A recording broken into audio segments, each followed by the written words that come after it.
नमस्कार, स्वागत है आप सभी का योर स्टॉक में। मैं हूं आपके साथ कविता थपलियाल, मेरे साथ मेरे सहयोगी प्रशांत पांडे और शेषा, और हम 1 घंटे तीनों मिलकर आपके स्टॉक स्पेसिफिक सवालों के जवाब आपको दिलवाएंगे हमारे मेहमानों से। जी हाँ, योर स्टॉक में अपने सवाल अगर आप भी चाहें तो आप पूछ सकते हैं, और तरीका आपको बता देते हैं सवाल पूछने का, ताकि आप बिना किसी विलंब के फटाफट उस व्हाट्सएप नंबर पर जाएं और अपने सवाल डाल दें। व्हाट्सएप नंबर आपकी स्क्रीन पर फिलहाल फ्लैश होता हुआ आपको दिखाई दे रहा है, 9167329108। इस नंबर पर आप SMS कर सकते हैं और व्हाट्सएप के जरिए भी अपने सवाल हम तक पहुंचा सकते हैं। सवाल जब पूछ रहे हो तो कुछ बातों का ध्यान रख लीजिएगा। अगर आपने कोई स्टॉक खरीदा हुआ है जिसके बारे में जानना चाहते हैं तो उसकी बाइंग प्राइस क्या है और कब तक आप उसमें रहना चाहते हैं, क्योंकि हमारे साथ शो पे फंडामेंटल, टेक्निकल दोनों तरह के गेस्ट अक्सर बैठते हैं, तो आपको नज़दीक यानी छोटी अवधि से लेकर मध्य अवधि या लंबी अवधि तक का भी कोई निवेश करना है तो उस पर भी आपको सलाह मिल जाएगी। तो झटपट योर स्टॉक में आप शिरकत करें, अपने सवाल हम तक पहुंचाएं। और आज हमारे शो में मेहमान के तौर पर, एक्सपर्ट के तौर पर जुड़े हुए हैं ज्यूरी फाइनेंशियल के गौरांग शाह और GM फाइनेंशियल के अक्षय भागवत। आप दोनों का स्वागत है हमारी इस बेहद खास पेशकश में। और चलिए, बाजार काफ़ी दायरे में घूम रहा है, लेकिन 25,900 के ऊपर फिलहाल दिखाई दे रहा है। एक दायरे में कारोबार होते हुए फिलहाल फ्लैट निफ्टी दिखाई दे रहा है, सेंसेक्स भी फ्लैट, लेकिन बैंक निफ्टी हम देख रहे हैं 54,000 के ऊपर टिके रहने में कड़ी मुशक्कत और कोशिश लगातार कर रहा है। एडवांस डिक्लाइंस रेशियो अगर हम देख लें तो फिलहाल डिक्लाइंस की तरफ थोड़ा सा पड़ला ज़्यादा भारी दिखाई दे रहा है, लगभग 1465 यहाँ पे डिक्लाइंस है और 1025 एडवांसेस हमें फिलहाल दिखाई दे रहे हैं। कुछ टॉप काउंटर्स यहाँ पर आपको बता देते हैं। तो फिलहाल निफ्टी के लिहाज से जो कारोबार कर रहे हैं, पावर ग्रिड 4% के पार की तेजी पर बरकरार है। उसके अलावा हम देख रहे हैं M&M, DV slab, HDFC, Bajaj finance और एक्सिस बैंक में कमोबेश 1.25 से लेकर 0.1% तक की तेजी दिखाई दे रही है। टॉप लूजर्स की भी नाम और संख्या आपके स्क्रीन पर लेकर आएंगे। क्लियरली टाटा कंज्यूमर यहाँ 2% की पार की कमजोरी के साथ। आरटी काउंटर जैसे कि LTI, माइंडट्री, टेक महिंद्रा में हम देख रहे हैं, विप्रो में भी हम देख रहे हैं कि कमजोरी है, लगभग 2 से आधे % तक की कमजोरी के साथ यहाँ कारोबार हो रहा है। HUL, ब्रिटानिया में भी हम देख रहे हैं दबाव है, 1.5% की कमजोरी फिलहाल इन काउंटर्स में आती हुई दिखाई दे रही है। काफ़ी रेंज बाउंड बाजार है, स्टॉक स्पेसिफिक एक्शन हमें दिखाई दे रहा है ज़्यादा, लेकिन अपने मेहमानों को अब शामिल करते हैं और एक एक करके फंडामेंटल और टेक्निकल चेक बाजार पर लेते हैं। तो गौरांग, 25,900 के ऊपर बने रहने में बहुत कोशिश जारी है बाजार की, लेकिन एक रेंज बाउंड मूवमेंट है। मेरे ख्याल से स्टॉक स्पेसिफिक एक्शन दिखाई दे रहा है ज्यादा। मेटल्स हम देख रहे हैं लगातार चमक इनकी जारी है।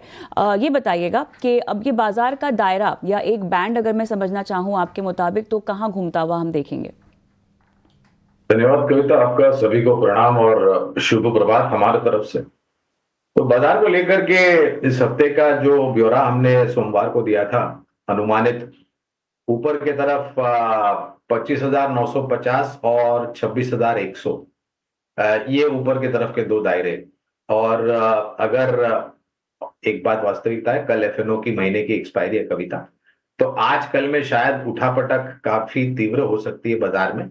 और फिर हम आंकड़ों को लेकर के चर्चा करेंगे कि रोल ओवर्स कैसे रहे हैं और कहां पर लॉन्ग बिल्डअप या फिर शॉर्ट बिल्डअप हुआ है, उसको लेकर के। नीचे के तरफ अगर आप बात करते हैं तो पहले जो निचले स्तर होंगे जहां पर आपको थोड़ा बहुत सहारा मिलता हुआ दिखाई देगा, वो करीबन 25,800, और एक अगर नीचे के तरफ का दायरा बहुत ही छोटी अवधि में बात करें तो 25,650 के आसपास।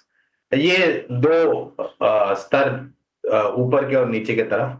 लेकिन जिस प्रकार से खबरें आ रही हैं कविता कंपनी के आधार पर, तो स्टॉक स्पेसिफिक मूवमेंट ज्यादा रहने की संभावना है। शुक्रवार को जब पहला दिन होगा अक्टूबर सीरीज का, वहां पर भी नजर टिकी होगी कि किस प्रकार से गतिविधि होती है। लेकिन महीने की FNO की एक्सपायरी के चलते शायद आजकल में उठापटक थोड़ी बहुत तीव्र हो सकती है। ये है एक विस्तृत नजरिया गौरांग जी की तरफ से आपको बाजार पर मिलता हुआ। चलिए, पहले जो कॉलर हैं उनको हम जोड़ते हैं।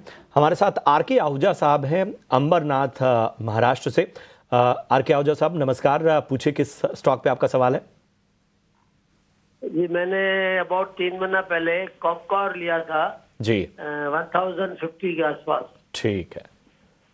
अभी वो 15% से ज्यादा डाउन है लास्ट 3 महीने में। ठीक है, ठीक। और लॉजिस्टिक्स वगैरह प्ले जो है वो बहुत ही उसका अच्छा फ्यूचर लगा था, और ये रेलवे से तो कनेक्टेड है, फिर भी मेरे ख्याल से नहीं है। बिल्कुल बिल्कुल। दूसरे रेलवे स्टॉक कनेक्ट हुए हैं, लेकिन ये क्यों कनेक्ट हुआ है समझ में नहीं आ रहा है। और क्या करना चाहिए, ऐड करूँ कि होल्ड करूँ कि सेल करूँ? चलिए हम इस पे आपको एक बेहतर तरीके से नजरिया देते हैं। मैं आपसे व्यू चाहूंगा, आप बताइए कितना समय और दे सकते हैं कॉनकॉर को? टाइम लिमिट नहीं है, if it is good I can wait for years. ठीक है, चलिए तो More than 2-3 कोई years. समय सीमा की कोई दिक्कत नहीं है। कंटेनर कॉरपोरेशन आपको बता दें कि दिग्गज कंपनी, लेकिन थोड़ा ऊपरी स्तरों पर इनकी बाइंग है, तो वहाँ से इनको नुकसान होता हुआ। हालांकि हमने देखा कि हाल फिलहाल रेलवे शेयरों में एक करेक्शन ज़रूर नजर आया, लेकिन बीच बीच में जब बाजार की रैली भी नजर आई तो उसमें एक उछाल भी देखने को मिला।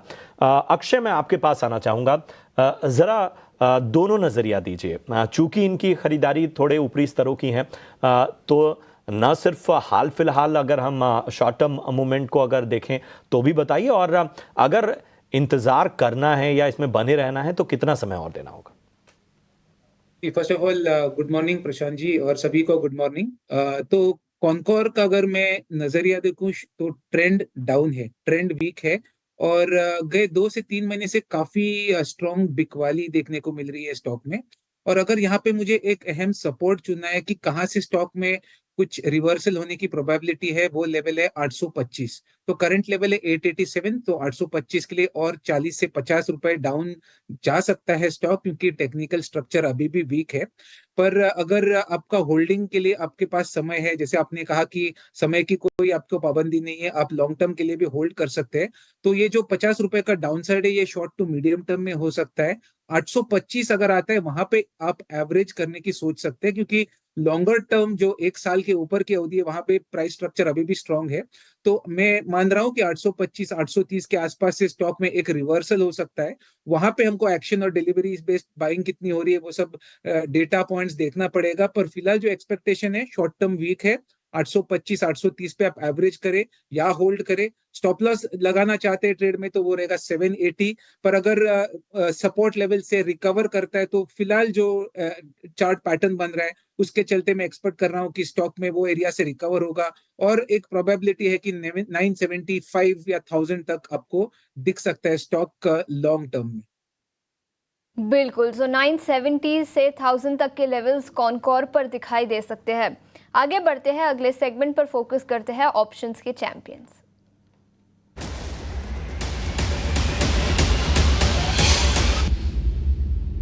और इस घंटे के ऑप्शंस के चैंपियंस बताने के लिए हमारे साथ यस सिक्योरिटीज के लक्ष्मीकांत शुक्ल जी जुड़ चुके हैं। शुक्रिया समय निकालकर जुड़ने के लिए। बताएं, फ्यूचर्स एंड ऑप्शंस में खरीदारी के मौके कहां हैं? शुभ प्रभात आप सभी को जी। मेरा जो आज का जो कॉल रहेगा वो है गेल इंडिया का। इसमें हमें 225 का कॉल ऑप्शन बाय करना है, अराउंड 7.58 रुपीज के आसपास। और अगर हम स्ट्रक्चरली इसको अगर देख रहे हैं तो यहाँ पर एक बॉटम फिशिंग स्टार्ट हुआ है अराउंड 205 से 210 के लेवल के आसपास, और वहाँ पे हमें बुलिश कैंडल फॉर्मेशन मिला है। और पिछले 3 से 4 दिनों का अगर हम ट्रेंड देखें तो वहाँ पर हायर टॉप हायर बॉटम बनते हुए नजर आ रहे हैं।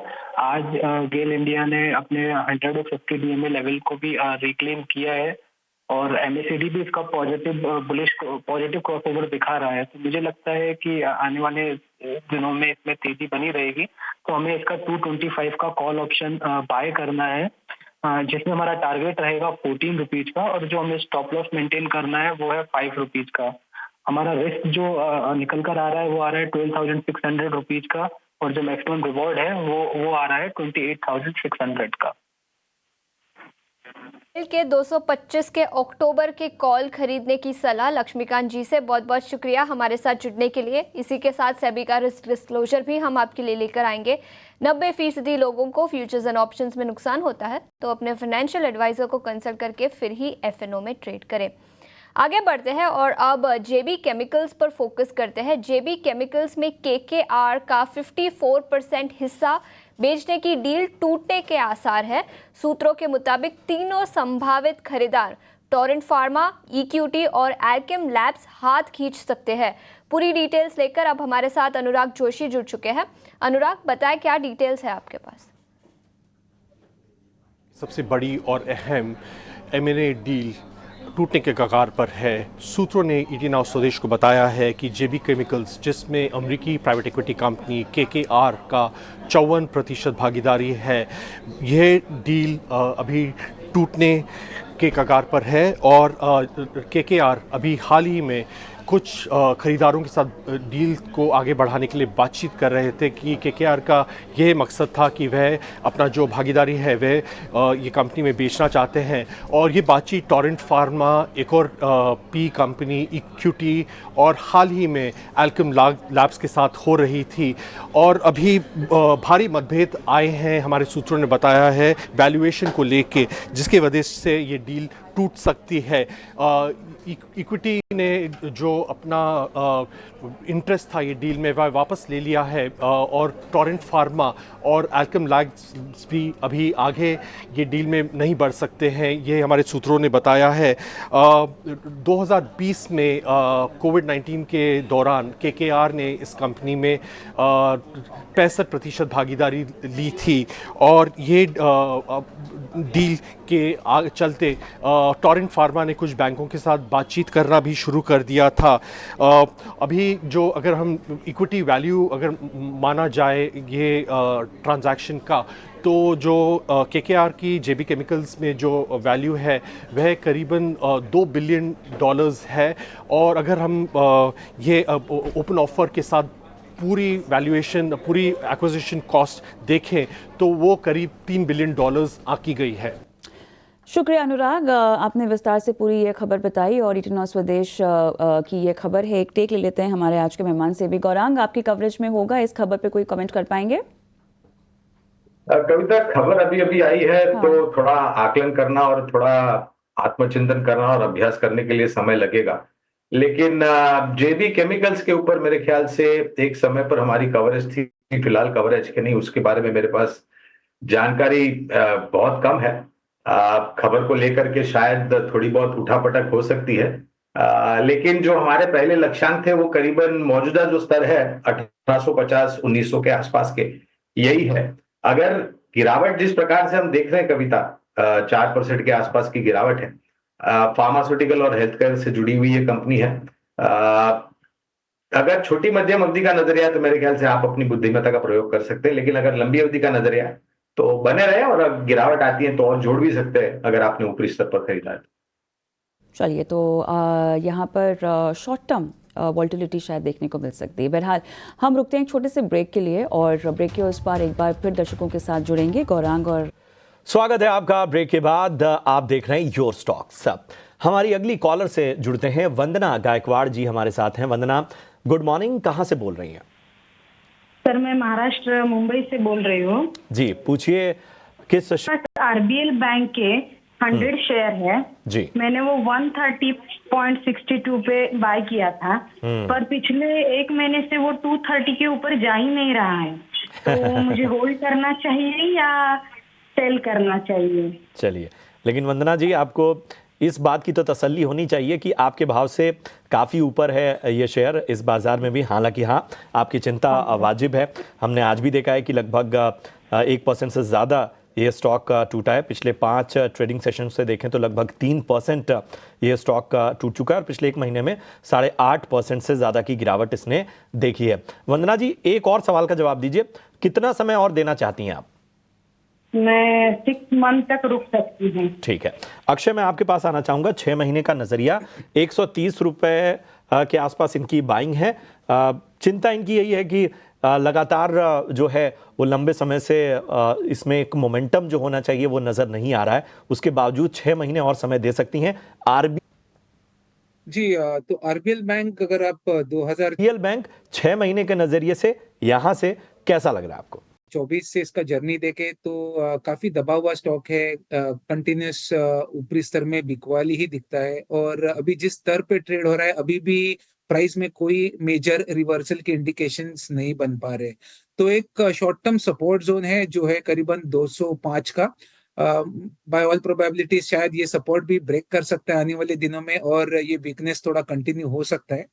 तो मैं कहूंगा कि बेटर रहेगा आप ये स्टॉक से एग्जिट करके दूसरे कोई स्टॉक में आप एंट्री कर सकते हैं। अगर प्राइवेट बैंकिंग स्पेस में ही चुनना है तो मेरे हिसाब से कोटक बैंक को आप अपने बाइंग वॉच लिस्ट में या रेडार में रख सकते हैं, जहां पे मुझे चार्ट सेटअप और बेहतरीन लग रहा है, क्योंकि आरबीएल बैंक में अगर ये सपोर्ट ब्रेक करेगा 205 का तो 175 तक नीचे जाने की डर है, और आपकी इन्वेस्टमेंट जहां आपने पूंजी लगाई है वो ज्यादा कुछ उसमें आपको गेन्स देखने को नहीं मिलेगा अगर ये रेंज बाउंड रेंज में भी सीमित रह जाता है। तो मैं कहूंगा कि आप ये स्टॉक से एग्जिट लेके कोटक बैंक में आप सोच सकते हैं, जहां पे मैं एक्सपेक्ट कर रहा हूँ कि 2100 या 2200 तक ये स्टॉक चलने की क्षमता रखता है।